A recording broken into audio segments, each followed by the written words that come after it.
Oops. Hi guys, welcome to the class. Very good evening. So basically अभी के class में हम लोग टीचिंग एप्टीट्यूड करने वाले हैं। टीचिंग एप्टीट्यूड का मैं आपको शॉर्ट शॉर्ट में रिवीजन कराऊंगी। इन मीन्स मेरा टारगेट तो यही है कि कम से कम 2 रिवीजन सेशन में आपका कंप्लीट हो जाए। बट लेट्स सी क्या होता है। ठीक है, तो मैं आपको बेसिकली लिख करके बताऊंगी, ठीक है, कि क्या क्या आपको समझना है बेसिकली टीचिंग एप्टीट्यूड में। टीचिंग एप्टीट्यूड होता क्या है? टीचिंग एप्टीट्यूड जस्ट इसमें जो 2 वर्ड आता है, क्या है? एक है आपका टीचिंग और एक है आपका एप्टीट्यूड। एप्टीट्यूड, ठीक है। टीचिंग मतलब तो आपको पता है, टीचिंग मतलब क्या होता है? टीचिंग मतलब किसी को पढ़ाना, टीच करना, ठीक है। टीचिंग आपका एक तरीका है जिसके हेल्प से आप जो जानते हो वो सामने वाले के माइंड में, सामने वाले को सिखाते हो, समझाते हो, नॉलेज प्रोवाइड करते हो उसका डेवलपमेंट पर्पज से, ठीक है।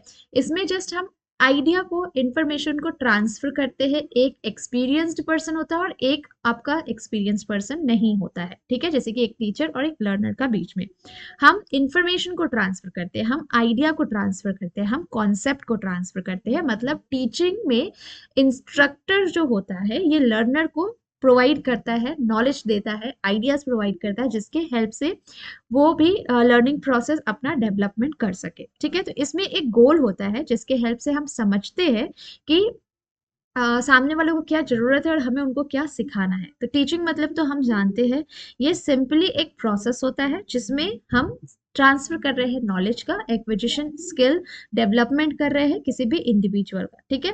तो टीचिंग हो गया आपका जो मैंने आपको बताया, और एप्टीट्यूड हो गया स्किल। टीचिंग एप्टीट्यूड, हम टीचिंग एप्टीट्यूड क्यों पढ़ते हैं यूजीसी नेट जेआरएफ के एग्जाम में? क्योंकि हमें आगे जाकर असिस्टेंट प्रोफेसर बनना है।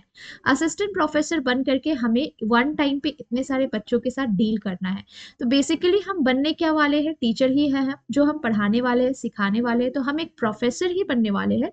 तो हमें एज अ प्रोफेसर किसी भी स्टूडेंट से, अपने लर्नर से कैसे डील करना है, कैसे उनको समझाना है, कैसे उनको सिखाना है, इस चीज को समझने के लिए एनटीए ने आपका पेपर 1 में टीचिंग एप्टीट्यूड का सिलेबस दिया है आपको। अब टीचिंग में आपका डिफरेंट डिफरेंट लेवल होता है। डिफरेंट डिफरेंट लेवल कैसे होता है, जो कि हम लोग पढ़ेंगे। मेमोरी लेवल, अंडरस्टैंडिंग लेवल, फिर से ह्यूरिस्टिक लेवल, हो गया अलग अलग लेवल। टीचिंग हमेशा एक डायनामिक इन्वायरमेंट में वर्क करता है। डायनामिक कैसे हुआ? जैसे कि मान लो आप एक असिस्टेंट प्रोफेसर हो, आपका ये स्टूडेंट को हर चीज समझ में आया, आपका दिया गया एग्जाम्पल से उसको हर एक बात समझ में आ गया, उसका कॉन्सेप्ट क्लियर है। मान लो इस स्टूडेंट को समझ नहीं आया, तो आपको जब पता चला, स्टूडेंट ने बोला कि मुझे मैम कॉन्सेप्ट क्लियर नहीं है, तो आप उसी टाइम पे किसी दूसरे एग्जाम्पल को कैच करोगे एंड दूसरे एग्जाम्पल से इस लर्नर को समझाने की कोशिश करोगे। तो टीचिंग हमेशा ही चेंजिंग इन्वायरमेंट में वर्क करता है, जो हमेशा चेंज होते रहता है। कभी आज ये एग्जाम्पल यूज किया, परसों कुछ और एग्जाम्पल यूज कर लिया, ठीक है। तो टीचिंग जो है आपका किससे रिलेटेड है? टीचिंग आपका एजुकेशन से रिलेटेड है। टीचिंग में हम बेसिकली लर्निंग करते हैं। हम क्या करते हैं? नेक्स्ट थिंग, हम इंस्ट्रक्शंस देते हैं सामने वाले पार्टी को, हम उसको समझाते हैं कि आप ये कैसे कर सकते हो, क्या प्रोसेस है। टीचिंग एक ट्रेनिंग जैसा भी है, ठीक है। देखो मैंने क्या बोला, जैसा है, ट्रेनिंग है नहीं। टीचिंग एजुकेशन है, लर्निंग है, इंस्ट्रक्शन है एंड ट्रेनिंग। मतलब इस जैसा, ये सबसे क्लोजली रिलेटेड है टीचिंग, ठीक है। इस सब के जैसा है, इससे रिलेटेड है। तो टीचिंग आपका एक इंटेलेक्चुअल एक्टिविटी होता है। इंटेलेक्चुअल एक्टिविटी मतलब, इंटेलेक्चुअल एक्टिविटी मतलब ये हुआ कि आपको समझना होता है कि सामने वाली पार्टी को क्या चाहिए और उस हिसाब से आप उसको सिखाते हो।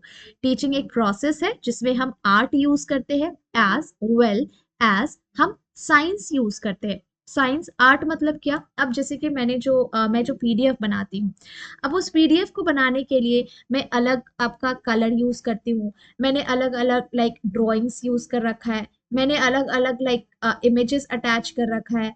कब मुझे रेड कलर में हाईलाइट करना है टॉपिक को, कब मुझे ग्रीन कलर में हाईलाइट करना है। तो ये क्या हुआ? ये मेरा क्रिएटिविटी ही हुआ ना। तो ये हो गया आपका आर्ट, कला। टीचिंग एक कला है, टीचिंग एक आर्ट है, as well as science. Science ये क्योंकि हमें सोचना होता है, हमें साइंटिफिकली हर एक चीज को समझाने के लिए एक रीजन चाहिए, लॉजिक चाहिए। तो टीचिंग आर्ट है, साथ ही साथ साइंस भी है। लेकिन टीचिंग क्या नहीं है? टीचिंग कॉमर्स नहीं है। याद याद रखना, टीचिंग कॉमर्स नहीं है, ठीक है। टीचिंग आर्ट है, टीचिंग साइंस है, बट कॉमर्स नहीं है। टीचिंग एक सोशल सर्विस है। आप लोग इस पॉइंट्स तो रिलेट कर पा रहे हैं कि टीचिंग सोशल सर्विस कैसे है। हम से सामने वाली पार्टी को समझा रहे हैं, सिखा रहे हैं, उनका उन्नति करने का कोशिश कर रहे हैं, डेवलपमेंट करने का कोशिश कर रहे हैं। This is a social service, ठीक है। हम टीचिंग जो है हमेशा ही एक कंटिन्यूअस होता है, टीचिंग हमेशा ही कंटिन्यूअस होता है। अब आप बोलोगे मैम ये कंटिन्यूअस कैसे होता है, मैं बताती हूँ आपको कंटिन्यूअस कैसे होता है। आप खुद सोचो, आप जब छोटे बच्चे थे, किड, ठीक है, तब आपको आपके पेरेंट्स सिखाते थे। फिर आपने नर्सरी में एडमिशन लिया, उस समय आपको कोई और टीचर सिखा रहा था। फिर आप प्राइमरी लेवल में गए, उस समय आपको कोई और से टीचर सिखा रहे थे। फिर आप स्कूल कॉलेज में, स्कूल गए, फिर कॉलेज गए, फिर ऑफिस गए, फिर अपना लाइफ में भी हम हमेशा कुछ ना कुछ सीखते ही रहते हैं। तो इस वजह से टीचिंग आपका एक कंटिन्यूअस प्रोसेस होता है। टीचिंग एक प्रोफेशन है, टीचिंग एक प्रोफेशन है, ठीक है, टीचिंग एक प्रोफेशन है, याद रखना। टीचिंग में आपका लेंदी पीरियड मीन्स लंबे समय से आपको पढ़ना पड़ता है, आपको ट्रेनिंग लेनी पड़ती है टीचर बनने के लिए, ठीक है। तो ये हुआ आपका टीचिंग एप्टीट्यूड के सारे मेन मेन पॉइंट्स जो आपको समझना है टीचिंग एप्टीट्यूड को कंप्लीट करने से पहले, ठीक है। इजी है, टीचिंग एप्टीट्यूड का मीनिंग भी हमें क्लियर है। टीचिंग एप्टीट्यूड में हम क्या करते हैं, एक इंस्ट्रक्टर होता है, एक इंस्ट्रक्टर होता है और एक लर्नर होता है, ठीक है। एंड दोनों का बीच में क्या होता है, दोनों का बीच में, ठीक है, दोनों का बीच में क्या हो रहा है, ट्रांसफर हो रहा है नॉलेज का, आइडियाज का, ट्रांसफर हो रहा है नॉलेज का, आइडियाज का, ठीक है, नॉलेज का, आइडियाज का ट्रांसफर हो रहा है, जहां पे एक ज्यादा एक्सपीरियंस्ड पर्सन है, एक्सपीरियंस्ड पर्सन है, और एक इनएक्सपीरियंस्ड पर्सन है, मतलब उसके पास एक्सपीरियंस नहीं है।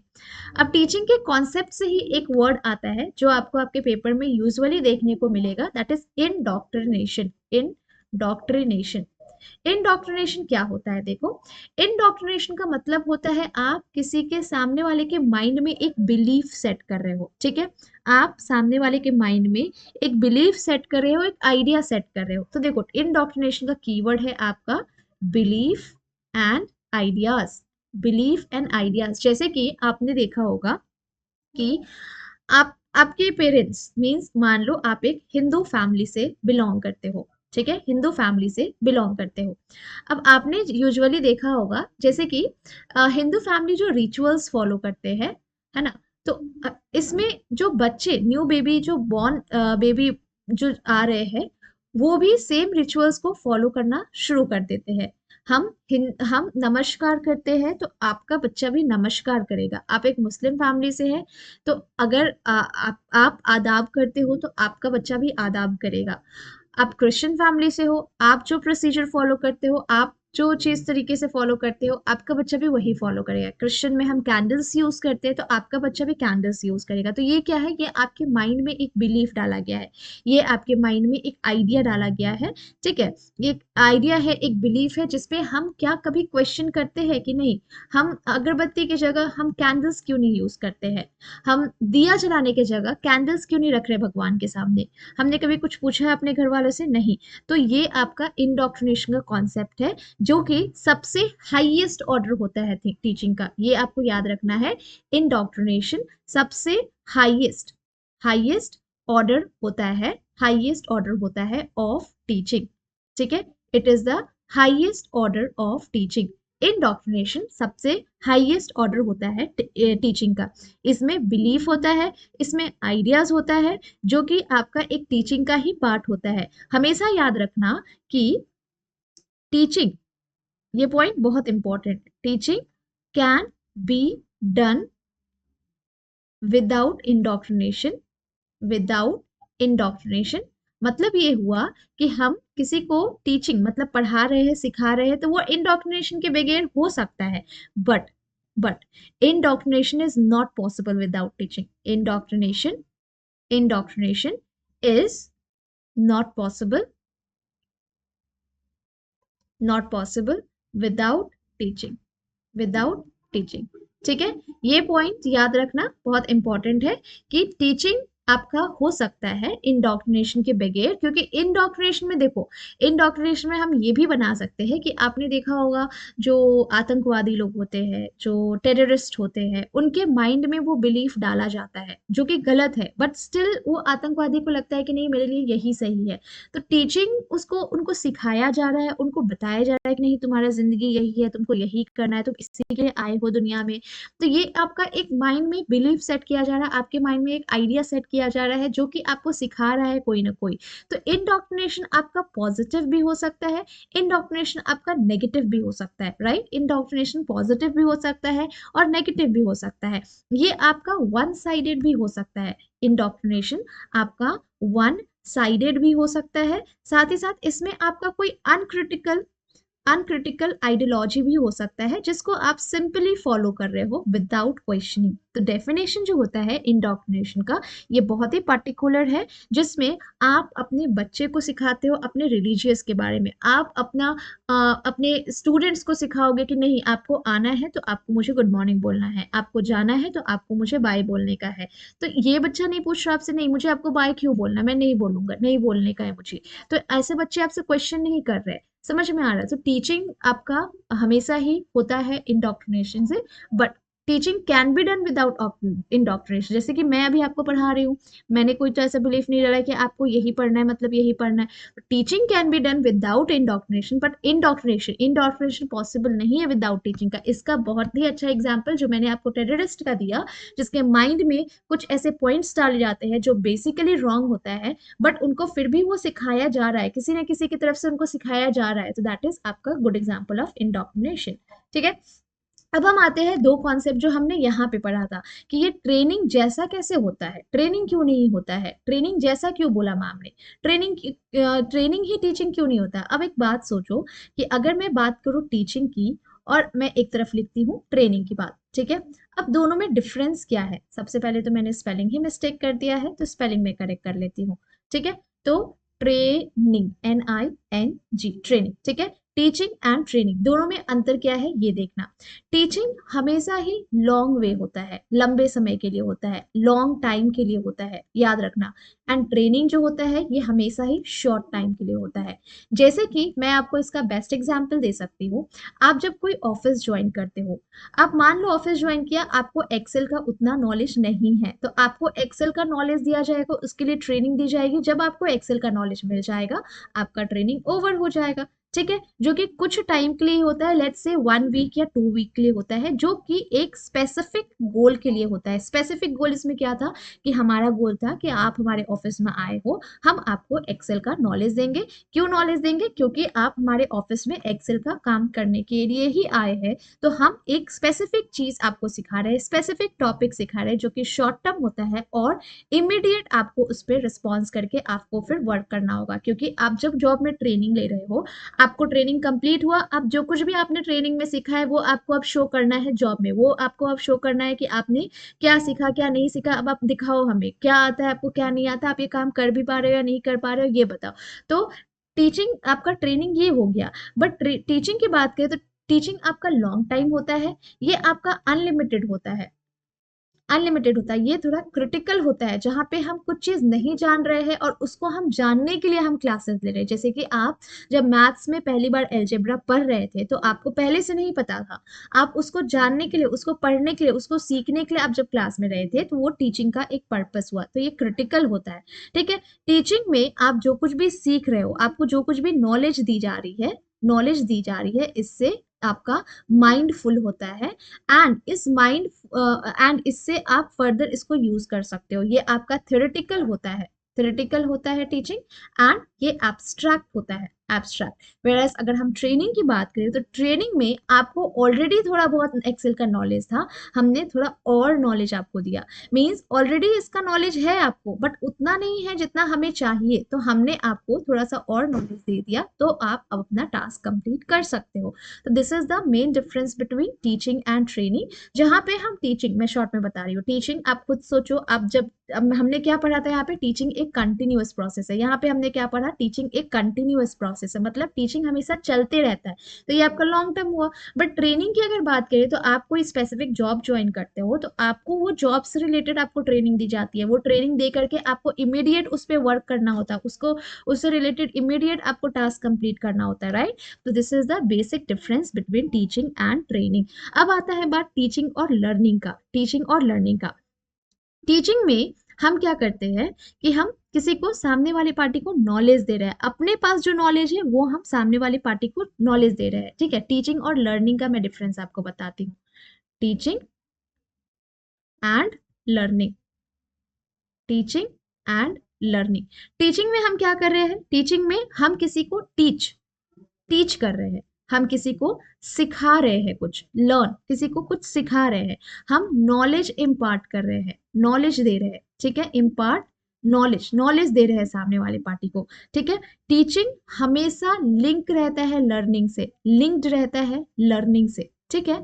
टीचिंग हमेशा लिंक्ड रहता है लर्निंग से, ये तीनों पॉइंट को समझना, ठीक है।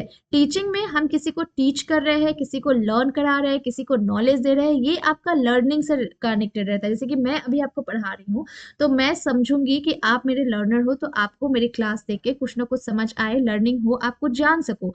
बट यहाँ पे लर्निंग क्या होता है, लर्निंग एक स्किल है, लर्निंग एक स्किल है। लर्निंग आपका एक बिहेवियर होता है, आप सीख रहे हो या नहीं, आपका वैल्यू होता है, ठीक है। लर्निंग में पीपल जो है, आप देखो, पीपल मतलब कोई भी learner through out their life, through out their life they learn, हम पूरी जिंदगी सीखते रहते हैं कुछ ना कुछ। जैसे कि हम जब बच्चे थे तो हमने बोलना सीखा, हम जब स्कूल गए तो हमने सीखा कैसे लिखते हैं, कैसे पढ़ते हैं, कैसे बैठते हैं, कैसे खाते हैं, हमने ये सीखा।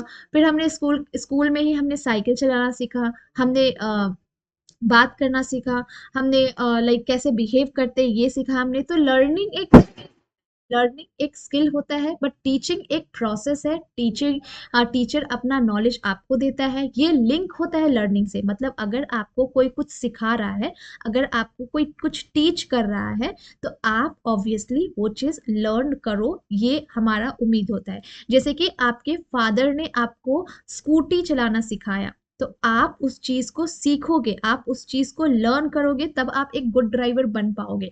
तो दिस इज आपका स्कूटी चलाना सिखाना, मीन्स पहले से हमारे पापा को आता है, अब हमारे पापा हमें सिखा रहे हैं, तो अब मैंने उस चीज को सीखा। तो ये टीचिंग का प्रोसेस हुआ एंड ये लर्निंग का प्रोसेस हुआ, जहां आई एम लर्निंग समथिंग, ठीक है, हम लोग कुछ सीख रहे हैं, ठीक है। अब याद रखना हमेशा ही कि हमें हमेशा लर्न करने के लिए कोई चाहिए, ये जरूरी नहीं है, ठीक है। हमें कुछ ना कुछ लर्न करने के लिए, हमें कुछ ना कुछ सीखने के लिए हमेशा किसी का नीड नहीं है, नीड नहीं है, नो नीड ऑफ समवन, हमें किसी का हमेशा जरूरत नहीं है सीखने का। क्यों हम मैं ये बोल रही हूँ, अब एक बात बताओ कि अपने फ्रेंड से धोखा खाना, क्या आपको किसी ने वो सिखाया या आपने वो खुद सीखा? हमने वो खुद सीखा, हमें वो खुद रियलाइज हुआ कि वो जो फ्रेंड है, जो मेरे साथ फ्रेंड होने का बहाना कर रही है, बट एक्चुअली वो मेरी फ्रेंड नहीं है, ये मैंने खुद सीखा। तो लर्निंग के लिए हमेशा आपको कोई आपके साथ हो, ये जरूरत नहीं है। लेकिन टीचिंग के लिए, आपके लिए हमेशा आपके पास एक टीचर हो, ये जरूरी है। समझ में आ रहा है मैं क्या बोल रही हूँ? देखो, टीचिंग के लिए, टीचिंग एक प्रोसेस है जिसको कंप्लीट करने के लिए आपको एक टीचर की रिक्वायरमेंट पड़ेगी ही पड़ेगी। बट मैं क्या बोल रही हूँ, बट लर्निंग के लिए, कुछ सीखने के लिए, लर्निंग के लिए, ठीक है, आपको हमेशा कोई पर्सन चाहिए, चाहिए इसकी रिक्वायरमेंट नहीं है, क्योंकि हम खुद से भी कुछ ना कुछ सीखते हैं, हम हमेशा कुछ ना कुछ खुद से सीखते रहते हैं, right. So this is the main difference between teaching and learning. अब हम आते हैं टीचिंग के मॉडल्स पे। टीचिंग के कितने मॉडल्स है? टीचिंग के टोटल 3 मॉडल्स है। एक है पेडागोजी, नेक्स्ट हो गया आपका एंड्रागोजी, नेक्स्ट हो गया आपका ह्यूटागोजी, ह्यूटागोजी, ठीक है। ये तीनों क्या है? ये तीन मॉडल्स है टीचिंग के। क्या है? Models of teaching. ये तीनों मॉडल्स है टीचिंग के। अब टीचिंग के मॉडल्स है तो किसे हेल्प करेंगे, बच्चे को हेल्प करेंगे या मुझे हेल्प करेंगे, मुझे हेल्प करेंगे, क्योंकि मैं एक असिस्टेंट प्रोफेसर हूँ एंड मैं पढ़ाने वाली हूँ। तो बेसिकली ये मॉडल्स है टीचिंग के, तो ये टीचिंग के लिए मतलब टीचर के लिए हेल्पफुल होता है। अब जैसे कि हम बात करें पेडागोजी, एंड्रोगोजी, ह्यूटागोजी, ये तीनों में एक वर्ड सिमिलर है, that is goji, goji and goji. Goji का मतलब क्या होता है, गोजी का मतलब होता है लीडिंग। गोजी का मतलब क्या होता है, GOGY, मतलब हुआ लीडिंग, LEADING। गोजी का मतलब होता है लीडिंग, ठीक है, लीडिंग, ठीक है। अब अब हम आते हैं, गॉजी का मतलब तो आप समझ गए। अब हम पेडा का, एंड्रा का एंड ह्यूटा का मीनिंग समझते हैं।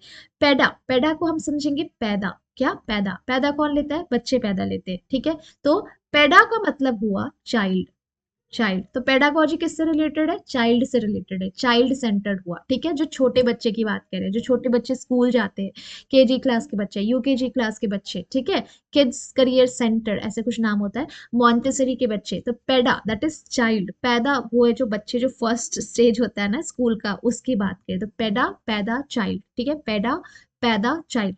तो इसके फादर कौन है, इसके फादर है John Frederick Herbart, JOHANNFEFRIED,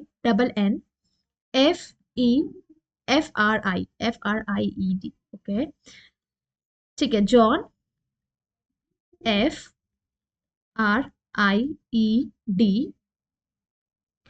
RICH, Herbart, HERBART। अब मैं आपको इसमें भी एक कीवर्ड बता रही हूँ जिससे आपको ये नाम याद हो जाएगा।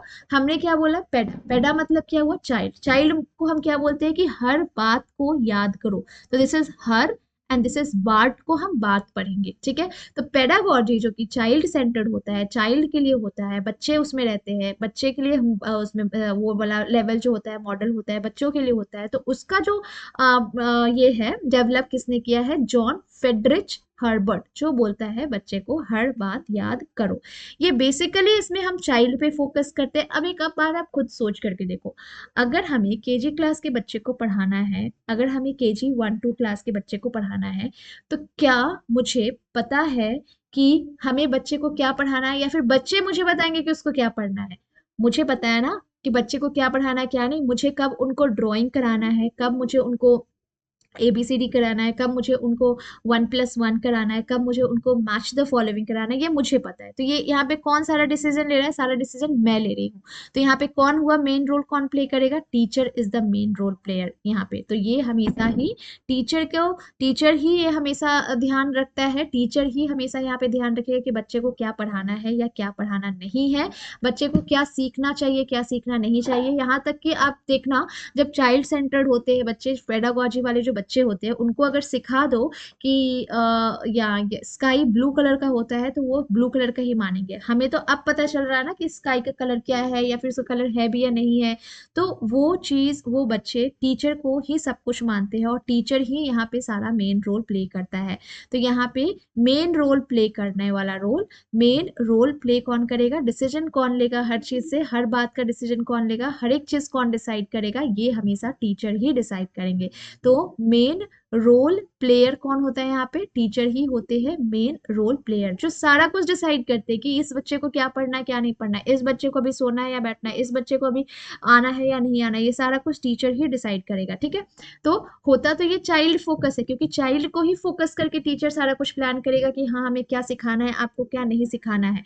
But main thing is that कि हर एक चीज टीचर डिसाइड करेगी और कोई नहीं डिसाइड करेगा। इसमें आपका फीडबैक होता है, इसमें आपका असेसमेंट होता है, इसमें आपका प्रॉपर तरीके से हम बच्चे को टेस्ट वगैरह सारा कुछ लेते हैं। पेडागोजी एक चाइल्ड चाइल्ड सेंटर्ड होता है, जिसमें टीचर ही सारा डिसीजन लेगी, टीचर ही सारा कुछ सोचेगी क्या करना है क्या नहीं करना है। ये हो गया आपका पेडागोजी से रिलेटेड। अब हम आते हैं एंड्रागोजी पे। एंड्रागोजी में जो ये एंड्रा का मतलब है, एंड्रा का मतलब हुआ अडल्ट, अडल्ट, ठीक है।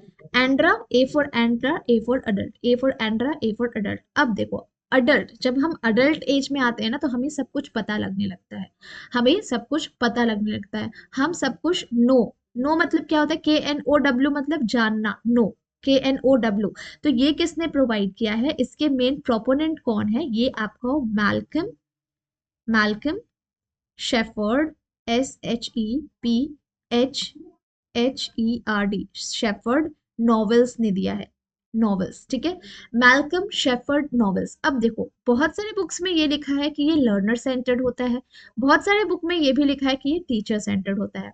बट कि हम यहाँ पे ये पढ़ेंगे कि एंड्रागोजी जो है, जो कि मैल्कम शेफर्ड नॉवेल्स ने दिया है, ये आपका अडल्ट फोकस्ड होता है। मतलब यहाँ पे भी हम चाइल्ड को फोकस कर रहे थे और यहाँ पे भी हम अडल्ट को ही फोकस करेंगे। हमारा मेन फोकस रहेगा अडल्ट पे ऊपर। जब आप सोचो, जब आप लाइक 5 क्लास के बाद की बात कर रहे हैं, तो 5 क्लास के बाद का जो एज है दैट इज एंड्रागोजी का टाइम आ जाता है, जहाँ पे हम बच्चे को सिखाते हैं, हर चीज समझाते हैं, एंड यहाँ पे जो कुछ भी आप सीख रहे हो वो आप जाके ह्यूटागोजी स्टेज में अप्लाई करोगे। तो यहाँ पे आपका मेन रोल अभी भी मतलब टीचर भी लिख सकते हो एंड स्टूडेंट भी लिख सकते हो। बट मैं तो बोलूंगी टीचर लिखो तो ही ज्यादा अच्छा है, क्योंकि टीचर ही डिसाइड करता है कि आपको क्या पढ़ने का है और क्या पढ़ने का नहीं है, ठीक है। क्या पढ़ने का है, क्या पढ़ने का नहीं है। नेक्स्ट थिंग, हम स्टेज पे आते हैं ह्यूटागोजी। ह्यूटागोजी मतलब क्या हुआ? ह्यूटा मतलब हम समझेंगे कि हम थोड़ा हार्ड पढ़ाई कर रहे हैं। हम H for heuta, H for hard, H for heuta, H for hard. जब हम हार्ड पढ़ाई करते हैं, टफ लेवल वाला पढ़ाई करते हैं, तब हमें खुद पता होता है, सेल्फ डिटरमाइंड होते हैं हम लोग। हमें खुद पता होता है कि हमें क्या पढ़ना है, क्या पढ़ना नहीं है। जैसे कि जो अभी जिस स्टेज पे अभी आप हो, आपको पता है कि पेपर 1 का कौन सा क्लास करना है, पेपर 2 का कौन सा क्लास करना है। अभी मुझे टीचिंग एप्टीट्यूड करना चाहिए या मुझे रिसर्च एप्टीट्यूड करना चाहिए। तो आप एक ह्यूटागोजी स्टेज में हो। ह्यूटागोजी किसने दिया? ह्यूटागोजी जो है ये प्रोवाइड किया गया है बिल फोर्ड की तरफ से। This is provided by bill Ford. Bill Ford, ठीक है, बिल फोर्ड की तरफ से दिया गया है। इसमें बच्चे जो होते हैं चैलेंज एक्सेप्ट करते हैं। जैसे कि हमें पता है कि नेट जेआरएफ का एग्जाम कितना टफ है, फिर भी हम इसको क्रैक करना चाहते हैं कि हम इस चैलेंज को एक्सेप्ट करें कि हम भी ये चीज कर सकते हैं। हम यहाँ पे टीचर से हेल्प लेते हैं। जैसे कि आपको कोई क्लास चाहिए होता है, आप मुझे टेलीग्राम पे डालते हो कि मैम इस टॉपिक पे क्लास बना दो, तो मैं उस पे क्लास बनाती हूँ। फिर आप उससे खुद से उसे देखते हो, सीखते हो, समझते हो। तो इसमें भी आपका ह्यूटागोजी में आपका आप सब कुछ खुद डिसाइड कर रहे हो। देखो, पेडागोजी में हर चीज टीचर डिसाइड कर रहा है, एंड्रोगोजी में टीचर और लर्नर दोनों मिलकर डिसाइड कर रहा है, ह्यूटागोजी में लर्नर डिसाइड करता है उसको क्या करना है, क्या नहीं करना है। तो ये हो गया आपका तीनों मॉडल का basic basic meaning and difference, ठीक है। अब जैसे कि आप ये भी समझ सकते हो कि अगर हम एंड्रोगोजी एंड ह्यूटागोजी की बात करें, ANDRAGOGY, एंड्रोगोजी, HUTAGOGY, ह्यूटागोजी। एंड्रोगोजी की बात करें तो ये सेल्फ डायरेक्टेड होता है, सेल्फ डायरेक्टेड। बट ह्यूटागोजी क्या होता है? Self determined, self determined. ये कीवर्ड जरूर से लिखना। सेल्फ डायरेक्टेड मतलब ये हुआ कि डायरेक्टेड मतलब डायरेक्शन देना, सेल्फ मतलब सेल्फ डायरेक्टेड। एक मिनट रुकना जरा।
ठीक है।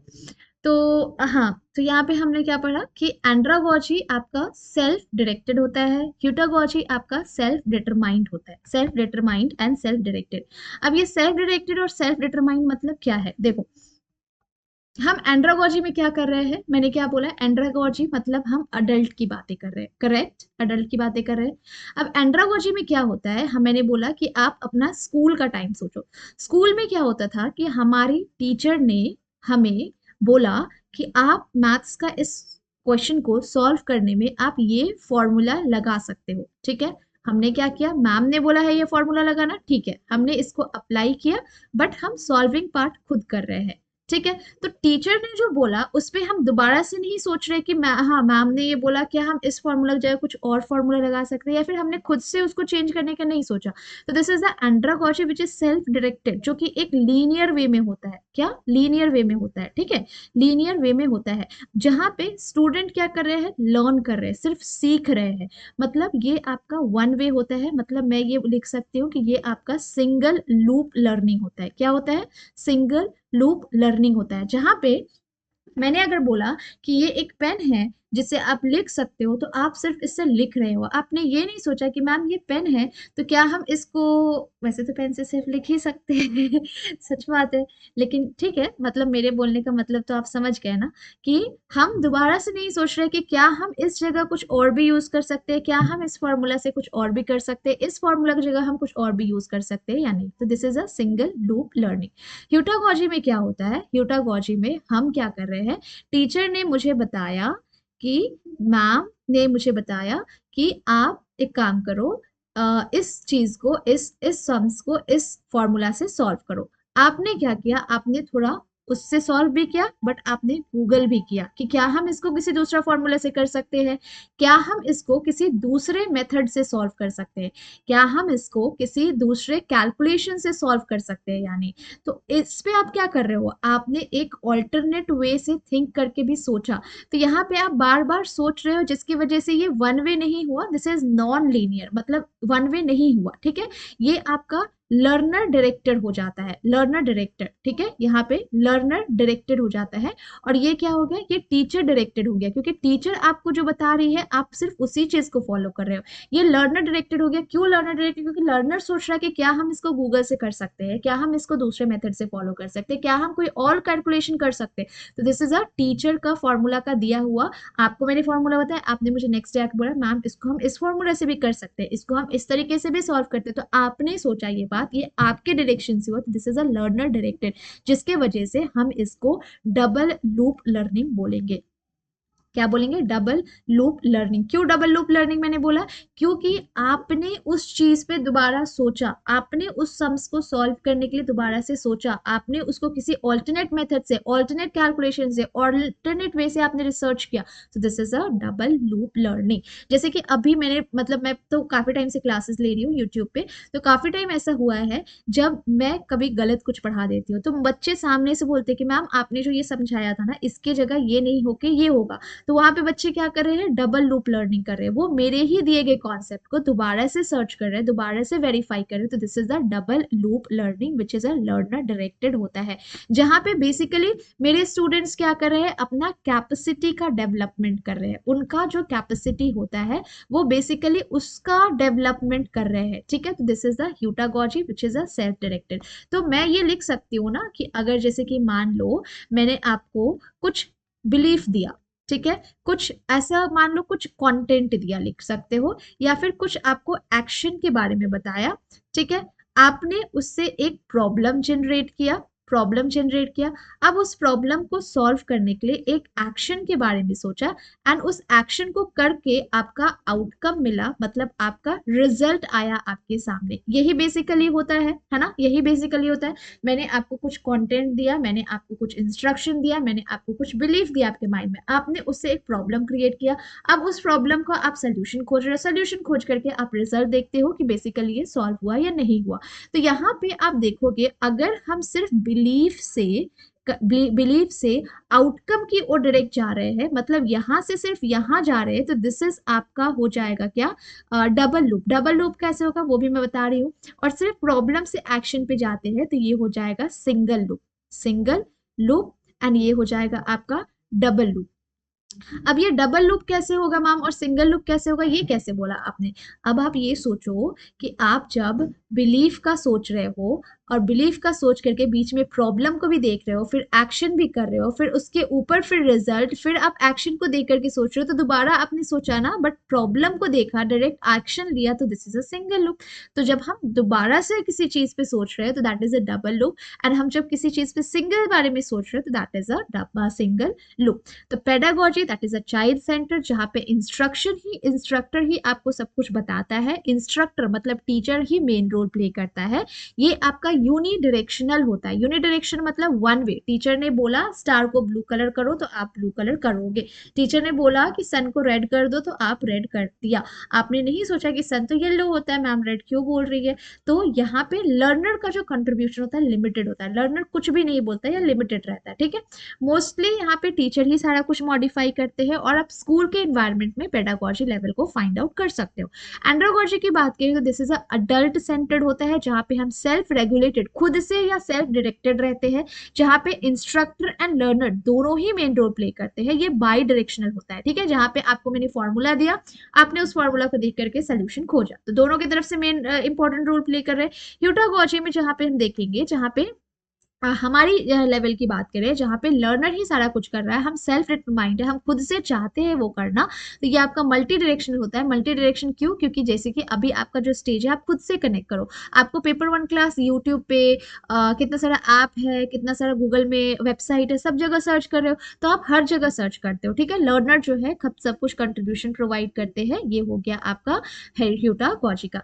अब बहुत ही इंपॉर्टेंट है ये पॉइंट, दैट इज पेडागोजी में, फिर से एंड्रागोजी में, फिर से ह्यूटागोजी में, HEUTAGOGY,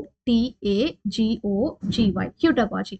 pedagogy, andragogy, heutagogy. Pedagogy में हम हमेशा देखते हैं व्हाट का आंसर करते हैं कि वो क्या है, मतलब टीचर हमें सिखाती है A for apple, A for एम अलमीरा, बी फॉर बॉल, तो हम भी वो चीज सीख लेते हैं। अब फिर हम एंड्रोगोजी के स्टेज में आते हैं सीखने वाई, वो चीज ऐसा क्यों है। जैसे कि एप्पल को रेड बोला, तो एप्पल को रेड ही क्यों बोला, ग्रीन क्यों नहीं बोला, ब्लैक क्यों नहीं बोला, पिंक क्यों नहीं बोला, पर्पल क्यों नहीं बोला, तो हम वाई का आंसर फाइंड आउट करते हैं। एंड ह्यूटागोजी में हम फाइंड आउट करते हैं वाई नॉट। जैसे कि मैंने यहाँ पे आपको एक फॉर्मूला दिया, अब उस फॉर्मूला को आप सॉल्व कर रहे हो, यहाँ पे सिंपल सॉल्व करके सबमिट किया।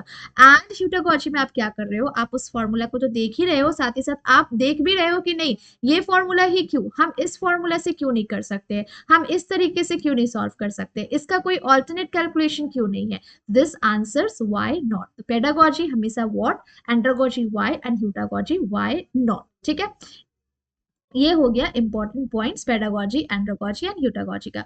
अब तीन और पॉइंट्स है, that is cognitive, cognitive, next हो गया आपका मेटाकॉग्निशन, मेटाकॉग्निशन, मेटाकॉग्निशन, और एक हो गया आपका कॉग्निशन, मेटाकॉग्निशन, और एक था एपिस्टेमोलॉजी, एपिस्टेमोलॉजी। अब ये तीनों वर्ड जो है ना रैंडमली आपको आपके पेपर में देखने को मिलेगा, ऑप्शंस में आपको देखने को मिलेगा, मेटाकॉग्निटिव, कॉग्निटिव, एपिस्टेमोलॉजी, जो कि जिसकी वजह से बच्चे यूजुअली आंसर्स फाइंड आउट करने में डिफिकल्टी फेस करते हैं। हमेशा याद रखना जहां भी वर्ड आपको कॉग्निटिव दिखे, हम वहां पे एक मेंटल प्रोसेस की बात कर रहे हैं, मेंटल प्रोसेस, जहां पे हम सिर्फ नॉलेज की बात कर रहे हैं। किसकी बात कर रहे हैं? नॉलेज की। हम क्या कर रहे हैं यहाँ पे, हम सिर्फ प्रॉब्लम को सॉल्व करने पे वर्क कर रहे हैं, ठीक है। हम कॉग्निटिव प्रोसेस में हम सिर्फ नॉलेज का, मेंटल प्रोसेस का, हम सिर्फ थिंक कर रहे हैं, थिंक कर रहे हैं, रीजन खोज रहे हैं एंड रिमेंबर कर रहे हैं यहाँ पे, जो कि आपका पहला स्टेज होता है कुछ भी आपका नॉलेज गेन करने का। अब एक बात सोचो कि आपने यहाँ पे एक आइडिया सोचा, थिंक किया, एक आइडिया, थिंक किया एक आइडिया, अब उस आइडिया में फिर से रीथिंक करना, उस आइडिया पे फिर से रीथिंक करना, उस आइडिया पे फिर से वर्क करना आपका मेटाकॉग्निशन में आएगा।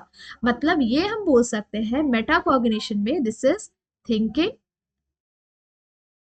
Again and again, thinking again and again, metacognition में थिंकिंग अगेन एंड अगेन, मतलब यहाँ पे हम जो कुछ भी आइडिया सोच रहे हैं, यहाँ पे हम प्रॉब्लम को सॉल्व करने का जो कोई भी तरीका सोच रहे हैं, क्या वो तरीका सही है, क्या वो तरीका गलत है, हम क्या उसकी जगह कोई और तरीका कर सकते हैं या नहीं, तो वो हुआ मेटा कॉग्निशन। मेटा वर्ड कहाँ यूज होता है? मेटा वर्ड मतलब क्या हुआ? कुछ एडिशनल, जैसे कि मेटा मतलब होता है प्रो, प्रो लेवल, ठीक है। तो मेटा मतलब हुआ कि आपका ही बनाया हुआ पॉइंट पर आप जब दोबारा से सोच रहे हो, जैसे कि मान लो मैंने सोचा है कि मुझे पिकनिक जाना है, ठीक है। अब मैंने पिकनिक जाने के लिए एक लिस्ट रेडी किया है। लिस्ट में मैंने सारा कुछ मेंशन किया, मुझे क्या चाहिए क्या नहीं चाहिए, मुझे कितने बजे पॉइंट पे पहुंचना है, मुझे मैट लेना है या नहीं लेना है, मुझे साउंड बॉक्स लेना है या नहीं लेना है, मतलब मैंने पूरा प्रिपरेशन किया। तो वो लेवल हुआ मेरा कॉग्निटिव का, ठीक है। अब उसी चीज पर दोबारा से वर्क करना, मतलब मैं जब जा रही हूँ मैं सब कुछ मैच कर रही हूँ कि क्या मैंने सही किया है या नहीं किया है, मैं देख रही हूँ कि क्या मैंने सारा कुछ लिया है या नहीं लिया है, मैंने जो भी बस पकड़ा है, मैंने जो भी व्हीकल लिया, क्या मैं उससे टाइम पे पहुंच पाऊंगी या नहीं पहुंच पाऊंगी। तो उसी चीज पे, उसी प्लानिंग पे दोबारा से वर्क करना, रीवर्क करना, रीथिंक करना, दैट इज आपका मेटा कॉग्निशन। जहां पे हम सब कुछ चेक करते हैं, this is thinking about thinking, this is easy word में बोलूं तो थिंकिंग अबाउट थिंकिंग। मैंने जो कुछ भी प्लान किया है, मैंने जो कुछ भी सोचा है, मैं उस पर दोबारा से सोच रही हूँ, मैं उस पर दोबारा से वर्क कर रही हूँ, that is the Meta cognition का स्टेज। अब बहुत ही इजी एग्जांपल मैं इसका बताती हूँ आपको। जब आप एग्जाम में आंसर्स लिखते हो, आंसर्स लिखा, ठीक है, नेट का एग्जाम दिया, आंसर्स मैच मैच किया, 150 के 150 क्वेश्चंस आपने करा। अब मान लो आपके पास थोड़ा टाइम बचा है, तो आप अपना आंसर को दोबारा से वेरीफाई करते हो, वेरीफाई करते हैं हम। तो हम अपने ही आंसर्स दिए गए पर दोबारा से वर्क कर रहे हैं, दोबारा से चेक कर रहे हैं, दोबारा से वेरीफाई कर रहे हैं, this is the Meta cognition. मतलब जब मैं आंसर कर रही हूँ तो वो मेरा कॉग्निशन का स्टेज हुआ, बट जब मैं आंसर को दोबारा से वेरीफाई कर रही हूँ, दोबारा से चेक कर रही हूँ, तो वो हुआ मेटा कॉग्निशन का स्टेज। एपिस्टेमोलॉजी क्या होता है? एपिस्टेमोलॉजी मतलब वो स्टेज होता है जहां पे हम ओरिजिन देखते हैं नॉलेज का, कि हमारा नॉलेज स्टार्ट कहाँ से हुआ है, हमारा नॉलेज का नेचर क्या है, स्टडी क्या है, नेचर क्या है, ठीक है। जैसे कि मान लो एक लड़की है, ठीक है, जैसे कि मैं आपका एपिस्टेमोलॉजी का एग्जांपल देती हूँ।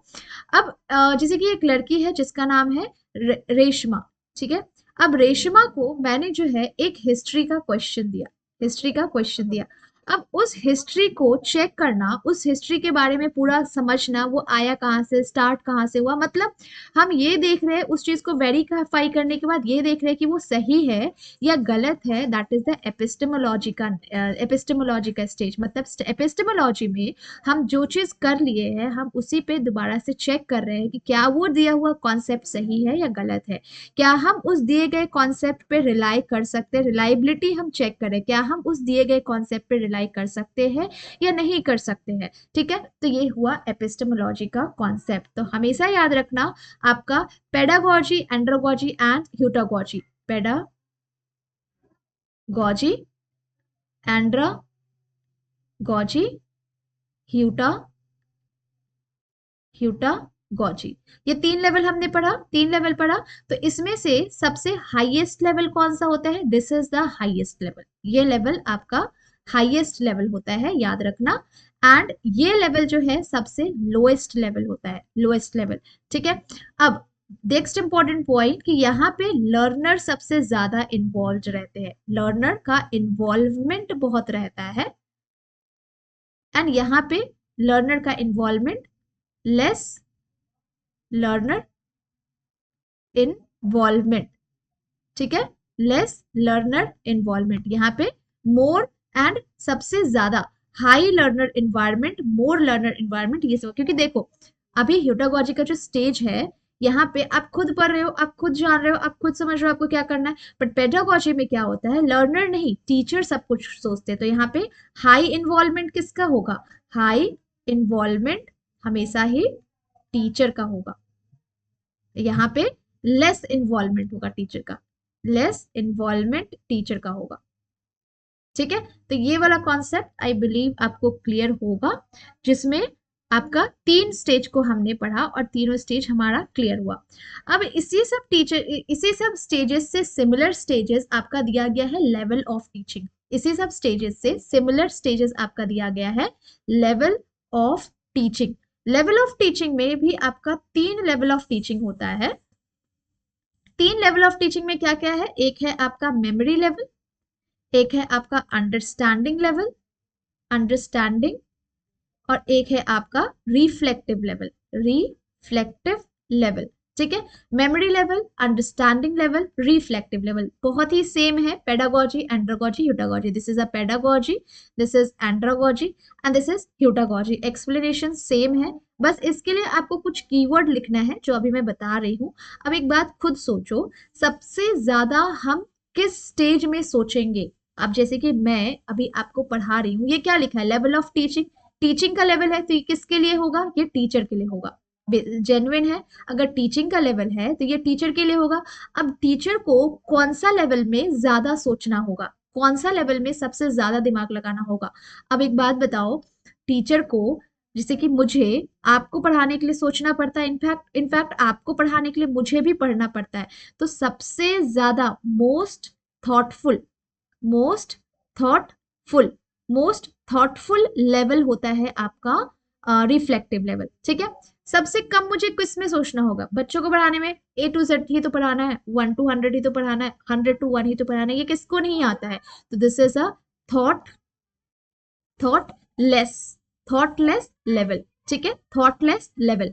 एंड अब किसमें जो है मेरा नहीं सोचने से भी चलेगा, बच्चे भी सोचेंगे तो भी चलेगा, वो हो गया अंडरस्टैंडिंग लेवल। तो this is a thoughtful teaching, thoughtful teaching. ठीक है, थॉटफुल टीचिंग। और सबसे ज्यादा किसमें सोचना होगा मुझे पढ़ाने के लिए, रिफ्लेक्टिव में, क्योंकि मैं जानती हूँ कि मैं जो पढ़ा रही हूँ ना, मेरे सामने बच्चे जो बैठे हैं ना, जो मुझे सुन रहे हैं, जो मेरे क्लासेस देख रहे हैं, वो मुझसे ज्यादा इंटेलिजेंट है। एंड मैं जो पढ़ाऊंगी ना, वो उसको वेरीफाई करेंगे, वो उसको चेक करेंगे कि मैम ने जो पढ़ाया वो सही पढ़ाया या नहीं पढ़ाया। तो इसलिए मुझे पढ़ाने से पहले ना, मुझे आपको पढ़ाने से पहले मुझे भी पढ़ना होगा, मुझे भी रिसर्च करना होगा, ये जानने के लिए कि क्या मैं सही पढ़ा रही हूँ या नहीं पढ़ा रही हूँ। ठीक है, तो ये हो गया आपका लेवल ऑफ टीचिंग के बारे में।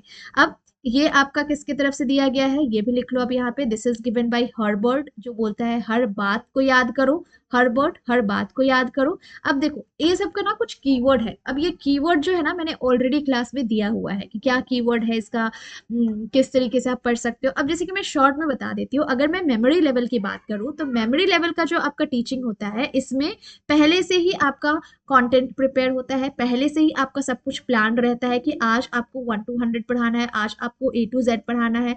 इस ये आपका कॉग्निटिव लेवल होता है। मेमोरी लेवल क्या होता है, कॉग्निटिव होता है। कॉग्निटिव कैसे, जैसे कि मैंने आपको बताया था फर्स्ट स्टेज, जहाँ पे बच्चे क्या करते हैं, सीखते हैं, समझते हैं, सब कुछ सीखते हैं, जो पढ़ा रही है वो पढ़ते हैं, बस बात खत्म, उससे ज्यादा वो दिमाग नहीं लगाएंगे। ठीक है, तो यहाँ पे रोट लर्निंग भी होती है, क्योंकि हम बच्चे को सिखा दिए A for apple, तो वो A for apple ही बोलेंगे। अगर मैंने सिखाया B for ball, तो वो B for ball ही बोलेंगे। तो यहाँ पे आपको कुछ सोचना है। तो मेमोरी लेवल जो है रोट लर्निंग होता है आपका, यहाँ पे स्टूडेंट सेकेंडरी रोल प्ले करता है।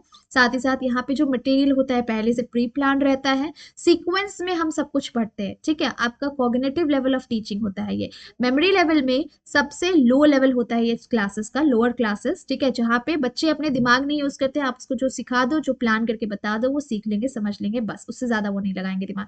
डीमेरिट ये होता है कि इसमें बच्चे अपना डेवलपमेंट नहीं कर पाते। डीमेरिट ये होता है कि बच्चे का डेवलपमेंट ज्यादा नहीं हो पाता है, क्योंकि हम बेसिक लेवल उनको बता रहे हैं, तो उतना उनका दिमाग नहीं लगता है। ठीक है, तो उनका लर्निंग का कैपेसिटी भी बहुत कम होता है। जैसे कि आपने मंडे को जो चीज पढ़ाया उसको अच्छे से याद रहेगा, आप वही चीज उनसे वेडनेसडे को पूछो, उनको हल्का याद रहेगा, वो सैटरडे को पूछो तो वो पूरा का पूरा वो चीज भूल चुके होंगे। इस वजह से हम पूरा सेशन उनका A to Z ही कराते हैं, पूरा सेशन 1 to 100 ही कराते हैं। ठीक है, तो ये हो गया आपका मेमोरी लेवल के बारे में।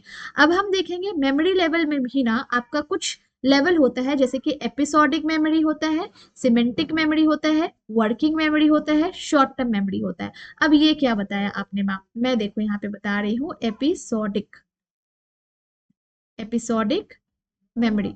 एपिसोडिक मेमोरी मतलब ये हुआ कि आपको याद है छोटा भीम का ड्रेस क्या था, आपको याद है कालिया का ड्रेस क्या था, आपको याद है चुटकी का ड्रेस क्या था, आपको याद है कि आपने फर्स्ट बार जब सर्टिफिकेट लिया था अपने हाथ में, आपको कैसा लगा था, जब आपको फर्स्ट टाइम प्राइज मिला था तो आपको कैसा लगा था, आपका बर्थडे कैसे मना था, आपको याद होगा, आपको आपका फर्स्ट डे स्कूल का याद होगा, आपको आपकी पहली बेस्ट फ्रेंड याद होगी, आपको आपका पहला क्रश याद होगा, आपको आपका पहला गर्लफ्रेंड या बॉयफ्रेंड याद होगा, तो this is the episodic memory, जो हमारे माइंड में छप जाता है, जो हमारे माइंड में छप जाता है, जो हमारे माइंड में लंबे समय से है, लॉन्ग टर्म लंबे समय से है। ठीक है, हमारा कोई लाइफ का इवेंट हो गया, हमारा कोई पर्सनल फैक्ट हो गया, हमारा कोई ऐसा कोई पर्सनल एक्सपीरियंस हो गया जो हमारा एपिसोडिक मेमोरी से कनेक्ट करता है।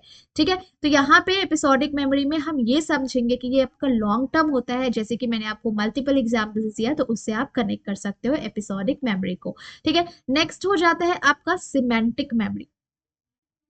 सिमेंटिक मेमोरी, सिमेंटिक मेमोरी क्या होता है? सिमेंटिक मेमोरी में हम देखेंगे कि हम खुद से कुछ ऐसा वर्ड, खुद से ऐसा कुछ कॉन्सेप्ट, खुद से कुछ ऐसा वर्ड बना रहे हैं जिसका हम अपने से कुछ मीनिंग बना रहे हैं। ठीक है, जैसे कि आपका कुछ जनरल नॉलेज हो गया। ठीक है, कुछ ऐसा जैसे कि पहले से जो नॉलेज है उसको यूज करके आप कुछ नया कॉन्सेप्ट दे रहे हो।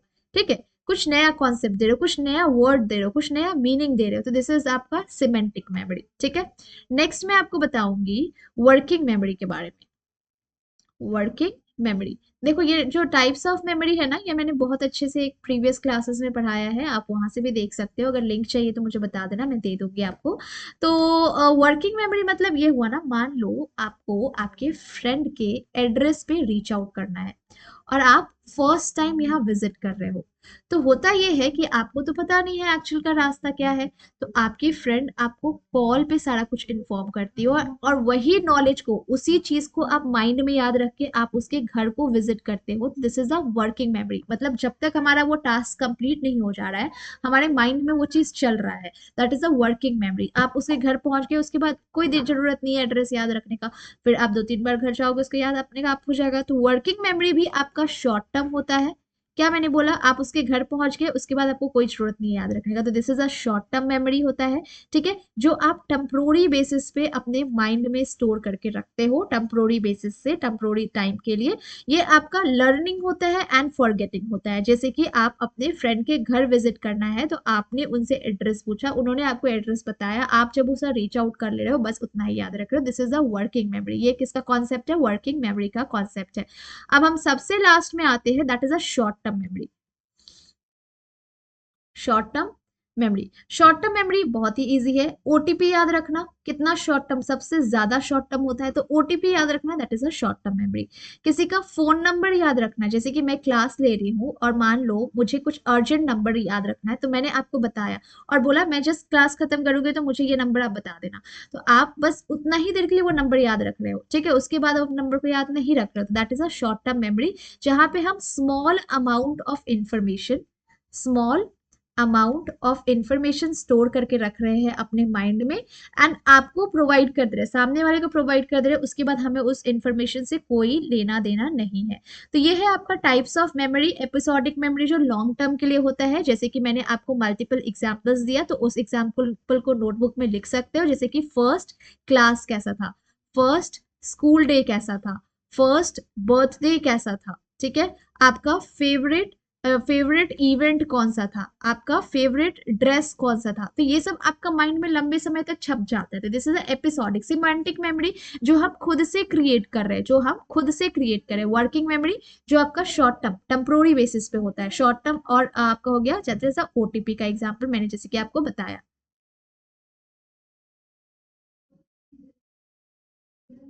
ठीक है, अब हम आगे चलते हैं, that is a short term episodic हो गया। अब जो फेज होता है ना लर्निंग का, लर्निंग का कुछ फेजेस है, कुछ स्टेजेस है, जो आप लिख लो, that is a phases of memory.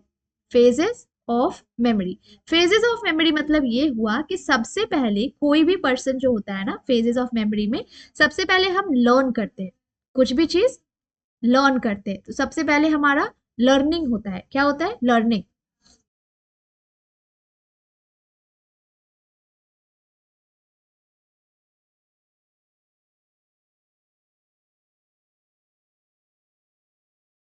तो सबसे पहले क्या होता है? सबसे पहले आपका लर्निंग होता है, आप कुछ चीज सीखते हो, आपको कुछ नया इंफॉर्मेशन दिया गया, आप उस नया इंफॉर्मेशन को अपने माइंड में सीख लिया, आपने सीख लिया, ठीक है। जैसे कि मैंने आपको सिखाया कि आप मोबाइल कैसे चला सकते, तो वो नया इन्फॉर्मेशन है आपके लिए, आप उसको सीखा आपने अभी, ठीक है। आपको सिखाया गया है, उसके बाद आप उसको अपने माइंड में रिटेन करके रखते हो, तो वो होता है रिटेंशन का स्टेज, जहां पे आप अपने माइंड में उसको स्टोर करके रख रहे हो, ठीक है। कि हाँ, मैम ने बोला था साइड बटन से ऑफ होता है फोन, तो साइड बटन को जब मैं प्रेस करूंगा तो मोबाइल ऑफ हो जाएगा। मैं जब वॉल्यूम बढ़ाना है तो वॉल्यूम अप की को प्लस बोलते हैं, वॉल्यूम डाउन की को माइनस बोलते हैं। तो आपने अपने माइंड में इसको स्टोर करके रखा, रिटेन करके रखा। अब जब जरूरत पड़ी तो उस इंफॉर्मेशन को क्या करेंगे, हम रिकॉल करेंगे। रिकॉल करने के बाद हम उसको रिकॉग्नाइज करेंगे, दिस इज अ रिकॉग्निशन का स्टेज, ठीक है। तो ये होता है 4 स्टेज जो आपका मेमोरी लेवल से कनेक्टेड है, जहां पे हम बच्चे को सबसे पहले क्लास में सिखाते हैं ए टू जेड। उसके बाद जब उसे घर में ए टू जेड सिखाया, अब उसको उसने रिटेन करके रखा कि ए के बाद बी आता है, बी के बाद सी आता है, सी के बाद डी आता है। जब उससे घर में पूछा गया कि प्लीज मुझे बताओ कि ए के बी के बाद क्या आता है, तो उस चीज को वो रिकॉल करेगा जो उसने लर्न किया है, रिटेंशन के पावर से रिकॉल करेगा कि हाँ, मैम ने बताया था बी के बाद सी आता है, मतलब सी आएगा। उसके बाद जब जरूरत पड़ेगा इन फ्यूचर, तब वो उस चीज को रिकॉग्नाइज करके उस चीज को यूज करेगा, उस कॉन्सेप्ट को। तो ये हो गया आपका phases of memory, phases of memory. तो ये सब आपका मेमोरी लेवल से बेसिकली कनेक्टेड था, इस वजह से आपको बताया गया अभी, ठीक है। तो ये हो गया आपका मेमोरी का।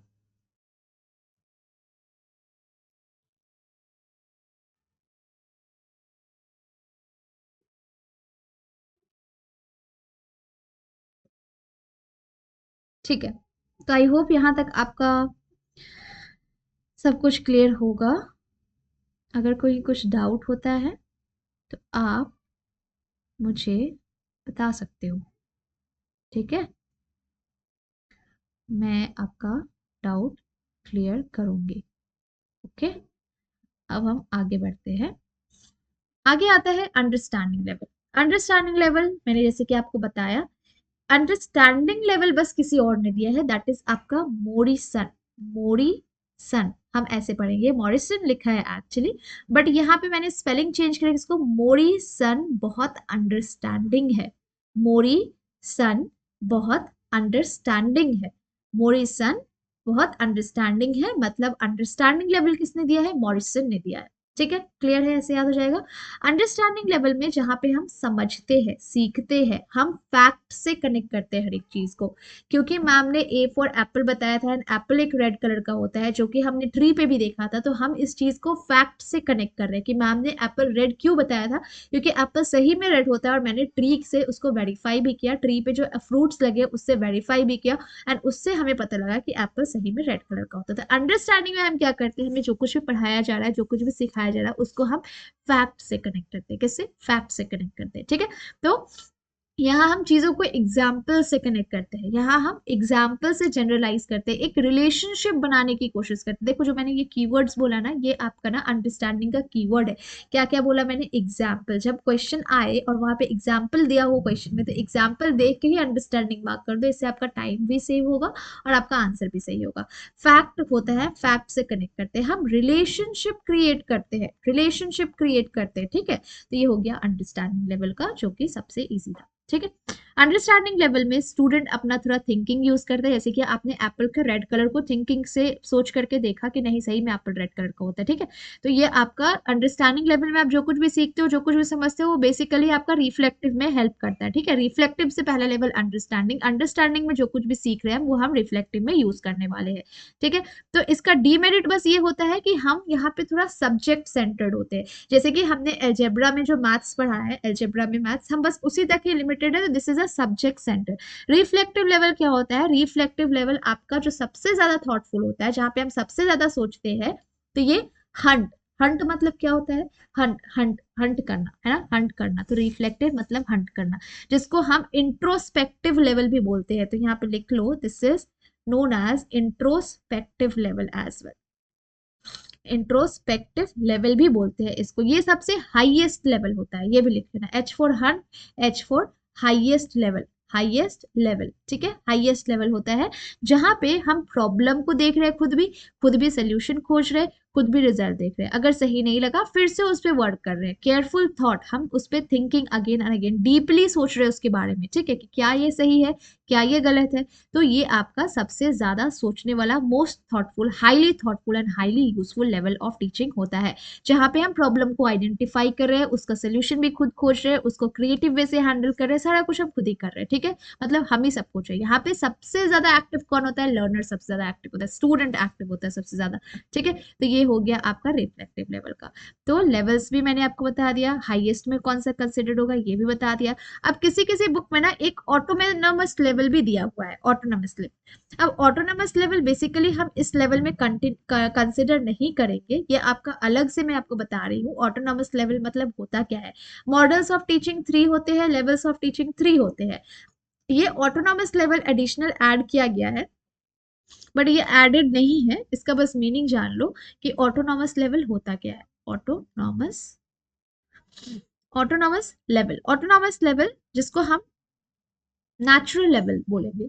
स्कूल जाने से पहले का लेवल भी तो आपका यूज होगा ना।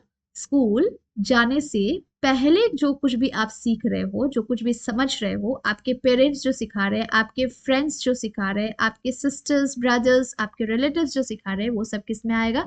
ऑटोनोमस, जो नेचुरल होता है, जो कि नेचुरल होता है, जो आपके बिहेवियर में होता है। जैसे कि आपको पता है कि आपके फादर, आपकी मॉम, आपके रिलेटिव्स जब भी मिले उनको नमस्कार करना, उनको नमस्ते करना है, ठीक है, तो ये आपके बिहेवियर में है। तो ये कहाँ से आता है? ये नेचुरली आता है। तो this is the autonomous level. ये आपका खुद का डेवलपमेंट के लिए होता है, आपका परसेप्शन होता है, आपका थॉट, आपका बिहेवियर, दैट इज आपका नेचुरल होता है, that is the autonomous level. सबसे हाईएस्ट लेवल कौन सा होता है? सबसे हाईएस्ट रिफ्लेक्टिव होता है, सबसे लोएस्ट आपका होता है मेमोरी लेवल, ठीक है, मेमोरी लेवल, ठीक है। तो ये हो गया हमारा लेवल्स ऑफ टीचिंग के बारे में, जो कि इम्पोर्टेंट था एंड हमने कवर कर लिया है। Very good. अब आता है 3 और लेवल जो हमें समझना है, that is autocratic, laissez faire and democratic. ये 3 word, auto, CRATIC, autocratic, laissez faire, SSLAI, okay, LAI, LAISEZ, laissez faire, laissez faire and democratic, democratic, ठीक है। Autocratic, laissez faire and democratic. Auto, laissez and democratic. India is a democratic country. आपको जैसा मन है, आपको जो बोलना है, you have right to speak, you have right to say, you have right to, मतलब आपके पास काफी राइट्स है ना। तो that is a democratic level. आप जो करना चाहो आप वो कर सकते हो, आपको जो सही लग रहा है आप वो कर सकते हो। मतलब यहाँ पे हम लिख सकते हैं कि what do you think we should do. इसका मतलब क्या हुआ मैम? मैंने लिखा है ये आपको, जब आपसे टीचर पूछ रही है कि आपको क्या लगता है अभी हमें कौन सा चैप्टर करना चाहिए, आपके हिसाब से क्या सही है, आपके हिसाब से अभी हमें मैथ्स करना चाहिए या इंग्लिश करना चाहिए। अभी मैथ्स का एग्जाम आने वाला है मैम, तो आप मैथ्स करा दो। तो दिस इज अ डेमोक्रेटिक, जहां पे हम आपका ओपिनियन ले रहे हैं, आपसे पूछ रहे हैं कि आपको क्या सही लग रहा है, ठीक है। और यहाँ पे टीचर और स्टूडेंट दोनों मिल करके डिसाइड कर रहे हैं कि क्या सही है क्या गलत है, ठीक है। दिस इज अ डेमोक्रेटिक वाला स्टेज। लेजिस फेयर में क्या होता है? टीचर आई, टीचर ने बोला कि आपका भी ब्रेक टाइम है, आपको जो सही लगता है आप वो करो, ठीक है। मतलब यहाँ पे आपको 2 ऑप्शंस दिए जा रहे हैं, 2 ऑप्शंस, ठीक है, 2 ऑप्शंस। आप या तो मैथ्स पढ़ना चाहोगे या फिर आप बायो पढ़ना चाहोगे। आपको 2 ऑप्शन दिया गया है, इसमें से दो में से जो सही लग रहा है वो आप करो, that is a laissez faire. That means do this और दैट, जो आपको सही लग रहा है। ऑटोक्रेटिक में क्या होता है? टीचर आई, जैसे कि बच्चों को बोला A to Z करना है, मतलब A to Z करना है, तो यहाँ पे स्टूडेंट्स को यही फॉलो करना है। मतलब ये हुआ डू दिस, मतलब डू दिस, ठीक है। तो यहाँ पे आपको ये टीचर पॉइंट ऑफ व्यू से समझाया है, जहाँ पे ऑटोक्रेटिक हम ये बोल सकते हैं कि ये पेडागोजी में होता होगा। पेडागोजी में होता होगा जहाँ पे टीचर्स जो है आते हैं, बच्चे को बोलते हैं मैथ्स बुक निकालो, मैथ्स निकाला, 1 to 100 लिखो, 1 to 100 लिखा। ये आपका एंड्रोगॉजी में हो सकता है। एंड्रोगॉजी में इस वजह से क्योंकि आप अपने ओपिनियंस के अनुसार भी वर्क करते हो और टीचर आपको ऑप्शंस भी दे रही है, ठीक है। डेमोक्रेटिक जो कि आपका ह्यूटागॉजी में होता है, जहाँ पे आप खुद सोचते हो, आपको मौका दिया जाता है कि आपको क्या सही लग रहा है, आप उस हिसाब से बताओ, ठीक है। तो ये 3 कॉन्सेप्ट हो गया, ठीक है। तो क्लियर होगा आई बिलीव। अब आगे चलते हैं। तो ये 3 कॉन्सेप्ट हो गया, ठीक है। अब हम ये देख सकते हैं, आप ये पॉइंट्स लिख लो कि अगर कुछ भी पॉइंट, अगर कुछ भी अगर आपका टीचर सेंटर्ड है, टीचर सेंटर्ड है, और एक होता है आपका लर्नर सेंटर्ड, और एक होता है आपका लर्निंग सेंटर्ड, लर्निंग सेंटर्ड, ठीक है। Learning centred. टीचर सेंटर्ड मतलब क्या हुआ? टीचर सेंटर्ड मतलब हुआ कि आपको कोई कंट्रोल कर रहा है, मतलब आप पे अपने ओपिनियन, अपने लाइक डिसीजंस रख रहा है। इम्पोज जिसको बोल सकते हैं, इम्पोज्ड, क्या बोल सकते हैं? इम्पोज्ड। आपको बोला जा रहा है कि ऐसा करना है, मतलब ऐसा करना है। लर्नर सेंटर्ड जैसे कि एंड्रोगॉजी के बारे में, जहाँ पे वी आर शेयरिंग, ये शेयर्ड होता है, ठीक है। यहाँ पे पार्टिसिपेटरी लिख सकते हैं। पार्टिसिपेटरी मतलब ये हुआ कि बच्चे पार्टिसिपेट कर रहे हैं बताने में कि हमें मैथ्स पढ़ना है या बायो पढ़ना है। टीचर आपके साथ शेयर कर दिया है सब्जेक्ट्स, आपको बताना है क्या पढ़ना। तो learner centred, that is participatory and shared. And learning centred मतलब हम खुद सीख रहे हैं। लर्निंग, लर्निंग का मीनिंग मैंने आपको पहले ही बताया, जो कि आपका सेल्फ कंट्रोल्ड होता है, सेल्फ कंट्रोल्ड होता है, self control. Learning that is self control, ठीक है। तो ये हो गया आपका कुछ पॉइंट्स। अब हम आते हैं कुछ मैगजीम्स ऑफ टीचिंग पढ़ेंगे। Maxims of teaching, maxims of teaching में आपको मैं बस हल्का हल्का बता दे रही हूँ, कुछ इसमें टफ नहीं है, ये सब आपको पहले से भी पता होगा। मैगजीम्स ऑफ टीचिंग, हमें टीचिंग करने से पहले हमें किस तरीके से पढ़ाना चाहिए बच्चे को, जिससे बच्चे का इंटरेस्ट आए पढ़ने में। हमें उसको हमेशा ही नोन पार्ट से, नोन से अननोन की तरफ ले जाना चाहिए। जैसे कि आप मान लो किसी बच्चे को पढ़ा रहे हो, तो आप उसको अगर टोटली एक नया टॉपिक दोगे ना, जिसके बारे में उसको बिल्कुल भी आइडिया नहीं है, तो उसमें ना स्टूडेंट्स का आइडिया और इंटरेस्ट नहीं आएगा। आप उसको नोन से स्टार्ट करो, जो बच्चे को पहले से आता है, धीरे धीरे धीरे उसको अननोन की तरफ लेते जाओ, सो दैट उसका इंटरेस्ट बना रहे। तो हमेशा टीचिंग एक नोन से अननोन तरफ जाना चाहिए। सिंपल पार्ट पहले स्टार्ट करो, सिंपल से फिर आपका कॉन्क्रीट तरफ जाना चाहिए, मतलब डिफिकल्ट तक जाना चाहिए। पहले सिंपल स्टार्ट करो सो दैट स्टूडेंट इंटरेस्टेड हो उसको करने में। अगर पहले ही आप उसको लाइक एकदम टफ से टफ पढ़ा दोगे, तब तो दिक्कत हो जाएगा, ठीक है। तो ये नहीं करने का है, ठीक है। सिंपल से, कंक्रीट नहीं, सॉरी, कॉम्प्लेक्स, कॉम्प्लेक्स, ठीक है। सिंपल से हम उनको कॉम्प्लेक्स की तरफ ले जाएंगे, मतलब सिंपल से हार्ड की तरफ। जैसे कि आपको जब आप केजी क्लास में थे तो आपको 2+2 बताया गया था, जब आप केजी में थे तो आपको 1+1 बताया गया था। अब आप बड़े हो गए हैं तो आपको,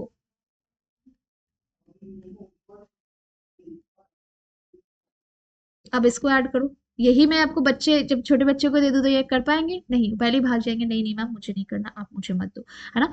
तो हमें हमेशा टीचिंग सिंपल से कॉम्प्लेक्स की ओर ले जाना चाहिए। पहले एनालिसिस करो, पहले एनालिसिस करो, उसके बाद सिंथेसिस, ठीक है, सिंथेसिस, ओके। हमें हमेशा ही इंडक्शन से डिडक्शन की ओर जाना चाहिए, इंडक्शन टू डिडक्शन की ओर जाना चाहिए। इंडक्शन टू डिडक्शन का मतलब ये हुआ कि हमेशा ही आप इंडक्शन, इंडक्टिव मतलब क्या होता है? इंडक्टिव मतलब हम इंडक्टिव मतलब क्या होता है?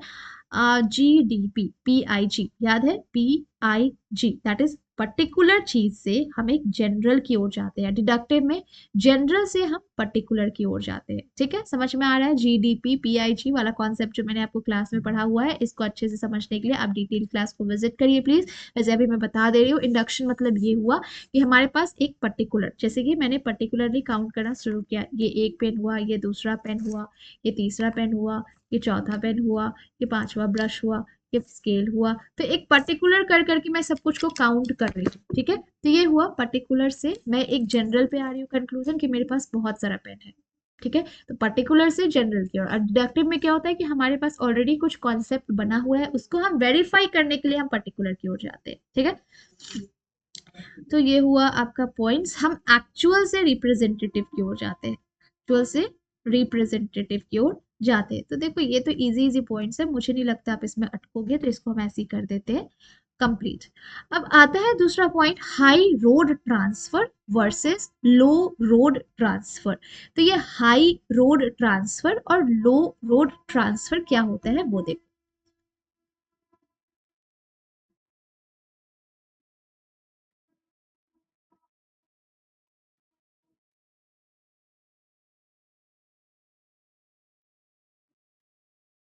ठीक है, हाई रोड लो रोड, हाई रोड लो रोड, समझेंगे अब इसको। इसका एक वैसे मैंने शॉर्ट्स भी अपलोड किया है जिसकी हेल्प से आप इसको ज्यादा अच्छे से समझ सकते हो। हाई रोड मतलब ये होता है जहां पे आप क्या कर रहे हो कि,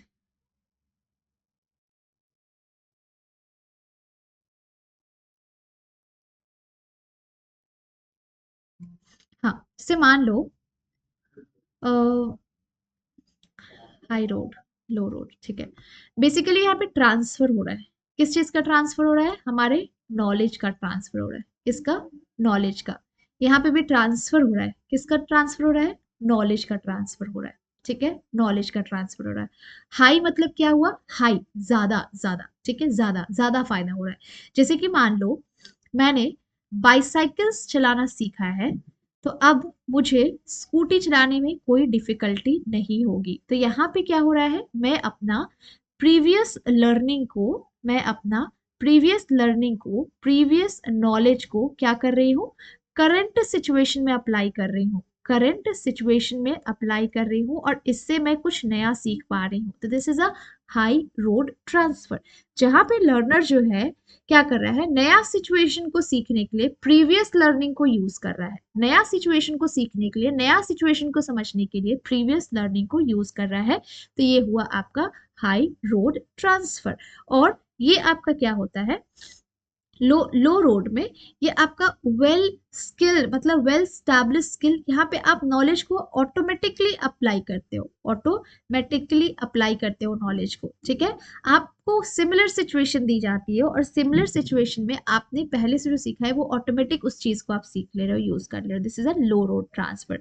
ट्रांसफर मतलब क्या होता है, ट्रांसफर मतलब होता है किसी चीज को हम एक जगह से दूसरी जगह ट्रांसफर कर रहे हैं। और बेसिकली हम यहाँ लर्निंग को ट्रांसफर करने की बात करें, हमने जो कुछ भी सीखा है पहले उसको हम दूसरी जगह यूज कर रहे हैं। तो this is the transfer of learning. Transfer of learning में ही आपका high road and low road हुआ।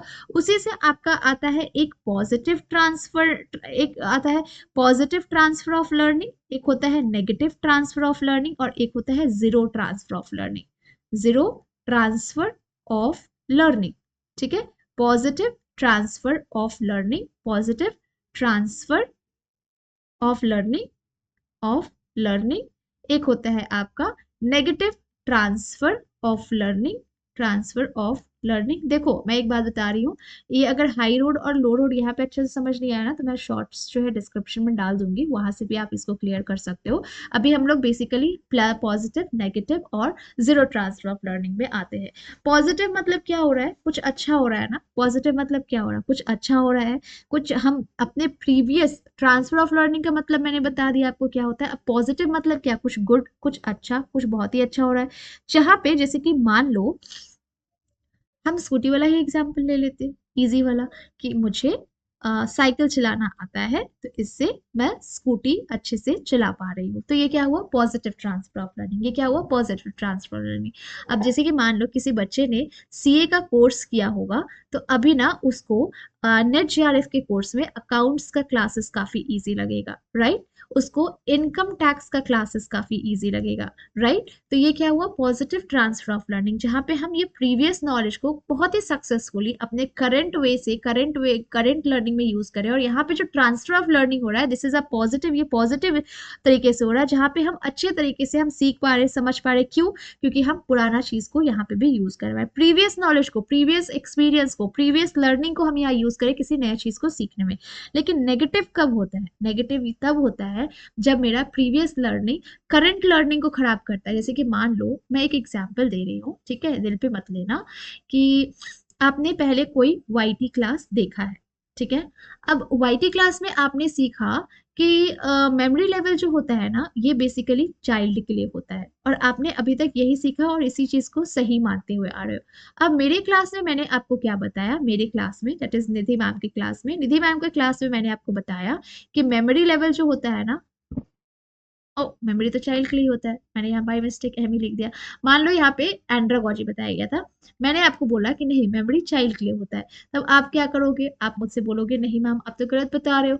मैं फिर आपको थोड़ा बहुत प्रूफ भी दिखा दूंगी, चलो कि नहीं भाई ऐसा नहीं है, आपने अभी तक जो पढ़ा गलत पढ़ा, अब जो पढ़ रहे हो वो सही पढ़ रहे हो, तो अभी बात को याद रखो। तो इसमें आपको थोड़ा प्रॉब्लम हुआ, ये चीज सीखने में प्रॉब्लम हुआ, मतलब ये प्रीवियस नॉलेज की वजह से आपको करंट लर्निंग में थोड़ा प्रॉब्लम फेस करना पड़ा, तो ये हुआ नेगेटिव ट्रांसफर ऑफ लर्निंग। जहाँ पे आप प्रीवियस लर्निंग को जब यहाँ पे ट्रांसफर कर रहे थे तो आपको नेगेटिव इम्पैक्ट पड़ा, प्रॉब्लम हुआ, तो this is a negative transfer of learning.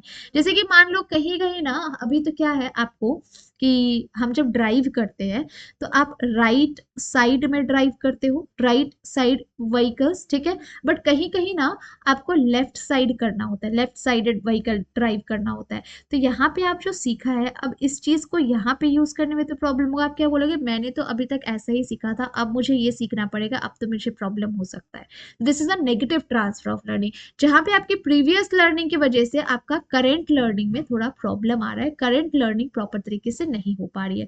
और जीरो ट्रांसफर ऑफ लर्निंग मतलब क्या हुआ, बिल्कुल पिछले लर्निंग से कोई लेना देना नहीं है। जैसे कि पहले आप आर्ट क्लास जाते थे और अब आप डांस क्लास जा रहे हो, तो आर्ट का और डांस का तो कोई लेना देना नहीं है। तो यहाँ पे जो ट्रांसफर ऑफ लर्निंग हो रहा है that is a zero transfer of learning, जिसका कोई लेना देना नहीं है, ठीक है, कोई लेना देना नहीं है, कोई लेना देना नहीं है। पहले आप ड्राइविंग क्लास जाते थे और अब आप स्विमिंग क्लासेस जा रहे हो, तो दोनों ही एक डिफरेंट डिफरेंट डिफरेंट टास्क हुआ, दोनों ही एक डिफरेंट डिफरेंट एक्टिविटी हुआ, तो यहाँ जो ट्रांसफर ऑफ लर्निंग होगा दैट इज जीरो, यहाँ जो ट्रांसफर ऑफ लर्निंग हो रहा है that is a zero transfer of learning, ठीक है। तो ये हुआ आपका ट्रांसफर ऑफ लर्निंग जो कि आपका इंपॉर्टेंट है। अब हम आते हैं एडी मॉडल पे। ADDIE model, A double D I E, ADDIE model, इसका फुल फॉर्म बहुत इंपॉर्टेंट है क्योंकि ये आपसे एग्जाम में पूछा भी जाता है और साथ ही साथ इस पे क्वेश्चंस भी आते हैं। This is the A for analysis, D for design, again D for development, D for development, ठीक है, I for implementation, implementation, E for evaluation, evaluation, ठीक है, इवैल्यूएशन, ठीक है। तो एडी मॉडल का full form analysis, design, development, implementation, evaluation, ADDIE model. ADDIE model जो है ये आपका एक सिस्टमैटिक वे है, किस चीज का, हम कैसे किसी को इंस्ट्रक्शंस देते हैं। जब एज अ टीचर मैं आपको इंस्ट्रक्शन दे रही हूँ, उस इंस्ट्रक्शन को आप कैसे ले रहे हो, इस चीज को एक सिस्टमैटिक वे से हम एडी मॉडल के हेल्प से समझ सकते हैं, ठीक है। ये बेसिकली आपका एजुकेशन में ट्रेनिंग में यूज होता है, जहां पे लर्नर कैसे लर्निंग को और इफेक्टिव कर रहे हैं, लर्निंग को कैसे और यूटिलाइज कर रहे हैं, मटेरियल को कैसे यूटिलाइज कर रहे हैं, ये सीखते हैं हम। तो एडी मॉडल जो है ये आपका अलग अलग फेज बताता है लर्नर का, किसका, लर्नर का।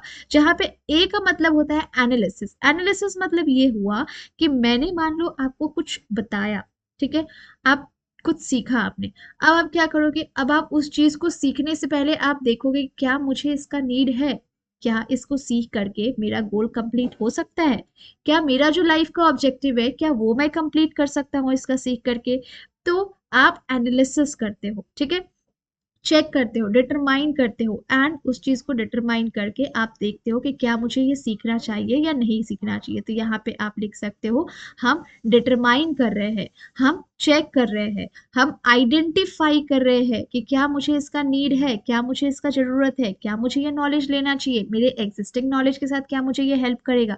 उसके बाद अगर मुझे लगा कि नहीं, हाँ मैम जो ये पढ़ा रही है ना ये टीचिंग एप्टीट्यूड का पढ़ा रही है, और मैम का जो ये क्लास है ना ये मुझे पेपर 1 का यूनिट 1 लग रहा है, और अगर मैम का मैंने ये क्लास लिया ना तो मेरा नेट जेआरएफ का कुछ तो हेल्प हो जाएगा, तो आपने एनालिसिस करके मेरी ये क्लास को पास किया। अब आप क्या करोगे, अब आप एक ब्लूप्रिंट रेडी करोगे, ब्लूप्रिंट रेडी करने का मतलब ये हुआ कि आप डिजाइन करोगे, एक डिजाइन क्रिएट करोगे कि कैसे मुझे हर चीज लर्निंग को कैसे लेके चलना है, किस तरीके से मुझे सीखना है। क्या मैम ने जो सिर्फ क्लास ले रही है, क्या मुझे सिर्फ क्लास करना है, या मैम के पीवाईक्यू सेशन भी अटेंड करना है, या मैं एक काम करता हूँ, ये जो मैम की जितनी पीडीएफ है ना, इसका सब प्रिंट आउट निकलवा लेता हूँ एंड वो प्रिंट आउट से पढ़ूंगा। तो ये आप एक डिजाइन क्रिएट कर रहे हो, आपके माइंड में एक ब्लूप्रिंट क्रिएट कर रहे हो कि आपको अब इस क्लास को कैसे कंटिन्यू करना है, किस तरीके से करना है, किस क्लास को ज्यादा अटेंड करना है, आपको पीडीएफ से ज्यादा पढ़ना है, या फिर आपको लाइव क्लास से ज्यादा पढ़ना है, या फिर आपको रिकॉर्डेड क्लास से ज्यादा पढ़ना है, या फिर पीवाईक्यू ज्यादा करना है।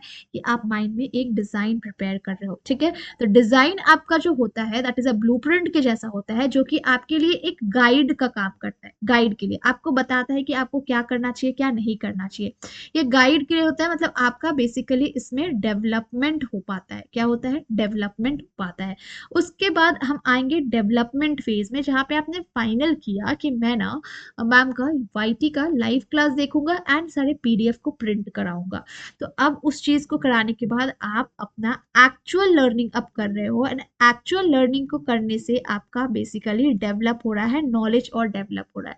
अब उस चीज को नॉलेज लिया, सीखा आपने, सब कुछ जाना, हो गया सब कुछ। अब हुआ ये कि अब आप उसको एग्जाम में इम्प्लीमेंट करोगे, ठीक है। इम्प्लीमेंट करोगे, अब आप अपने नॉलेज का डिलीवरी करोगे। डिलीवरी कैसे करोगे? पेपर में जो एग्जाम में आएगा क्वेश्चंस, उस क्वेश्चन के कॉन्सेप्ट को समझने के लिए, उस क्वेश्चन को आंसर, उस क्वेश्चन का आंसर फाइंड आउट करने के लिए आप इम्प्लीमेंट करोगे सारा टॉपिक, सारा कॉन्सेप्ट जो अभी तक आपने सीखा है। एंड उसके बाद इवैल्यूएशन होगा, दैट इज द जजमेंट का फेज होता है।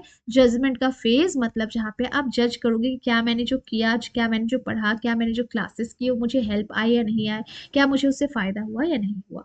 तो ये हुआ आपका एडी मॉडल का पूरा फुल फॉर्म एंड जिसका meaning. So this is the ADDIE, ADDIE, MODEL, ADDIE model. ठीक है, यहाँ तक आई बिलीव आपको सारा कुछ क्लियर होगा। अब यहाँ से हम नेक्स्ट क्लास में करेंगे। कुछ भी डाउट हो आप कमेंट कर सकते हो एंड कमेंट करके मुझसे पूछ सकते हो। Thank you so much for watching learners. अगर कहीं कुछ डाउट हो कमेंट करो, डेफिनेटली क्लियर किया जाएगा। Okay, thanks a lot.